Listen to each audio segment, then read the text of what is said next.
Malalaman ng buong mundo kung gaano kabulok. Kung ano yung ama, siya din ang anak. Mas masahol pa! Malalaman ng mundo na lahat ng alyado ng Pangulo, lahat ng alyado ng Pangulo, tinatrabaho nila. Si General Torre,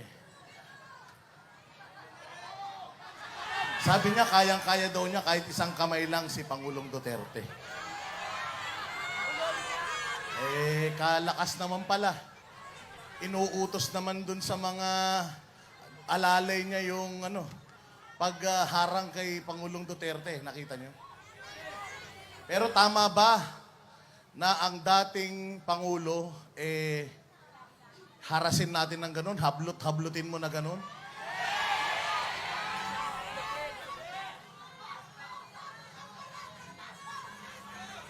Kasi parang lumalabas, sila pa ang biktima eh. Sila pa daw yung nabukulan.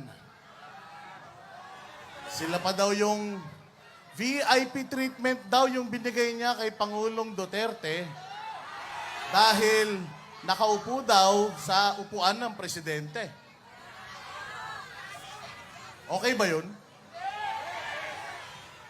Alam nyo mga boss, nung mga panahon na si Pastor Apollo Kibuloy, pinag-uusapan natin tong extraordinary rendition. Marami sa atin tumaas ang kilay. Marami sa atin hindi naniwala. Si Pastor Apollo Kibuloy nagtago. Marami sa atin nagsabi, ba't kasi nagtatago? Di naman totoo yung extraordinary rendition na yan. Eto na. Nangyari na kay Pangulong Duterte. Totoo yung extraordinary rendition o hindi? Totoo lahat ng sinasabi ni Pastor Apollo Kibuloy noon o hindi?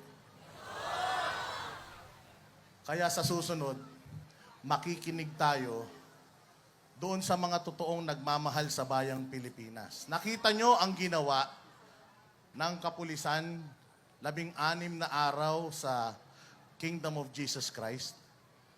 Practice na yun. Practice na yun.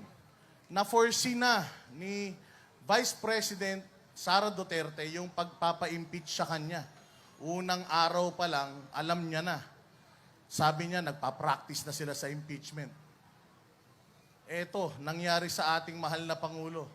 May mga nagsabi, sana hindi na lang siya umuwi. Natatandaan nyo, merong isang congresswoman na itinago niya yung kanyang asawa dahil may kaso. Sana ganun na lang din ang ginawa natin. Pero alam nyo si Pangulong Duterte hanggang sa huling hininga niya, gusto niyang ipakita sa inyong lahat na handa siyang maglingkod. Kahit marami ang nag-a-advise sa kanya, huwag ka munang umuwi. Nasa Hong Kong pa lang kami, alam na namin, ang dami ng pulis. Nagsisinungaling na sila. Nagsinungaling ang PNP, nagsinungaling ang Malacanang, nagsinungaling ang Solgen. Sabi nila, wala. Pagdating dito, ang ginawa ni PRD, hindi, ang ginawa niya, inagahan niya pa. Sabi, huwag ka munang umuwi, huhulihin ka. Sabi niya, hindi, uuwi na ako, aagahan ko pa. Pag uwi ni Pangulong Duterte, anong ginawa niya? Anong ginawa sa kanya? Ipinakita niya sa inyo kung anong klaseng gobyerno meron tayo.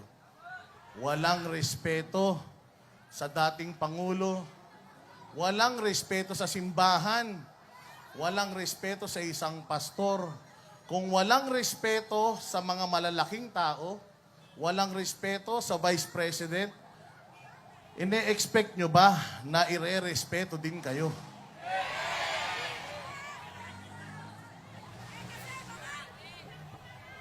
Kaya ngayon, kagabi, napakasakit. Bawal kasi magmura dito eh. Pinagbawalan ako nung boss namin. Pero, siguro palitan na lang natin ang dasal.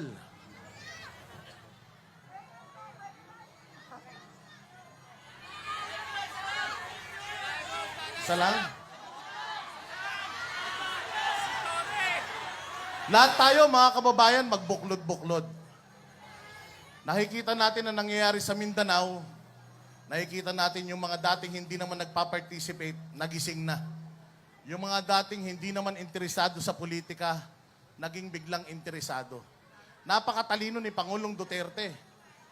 Akala ng ating Pangulo ngayon na ang galing-galing niya. Ang hindi niya alam, binigyan niya si Pangulong Duterte ng platform na buong mundo makakaalam kung gaano tayo ngayon inaabuso. Bawat kwento ni Pangulong Duterte noon naririnig lang sa buong Pilipinas. Ngayon, maririnig na sa buong mundo. Malalaman ng buong mundo kung gaano kabulok. Kung ano yung ama, siya din ang anak. Malalaman ng mundo na lahat ng alyado ng Pangulo, lahat ng alyado ng Pangulo tinatrabaho niya.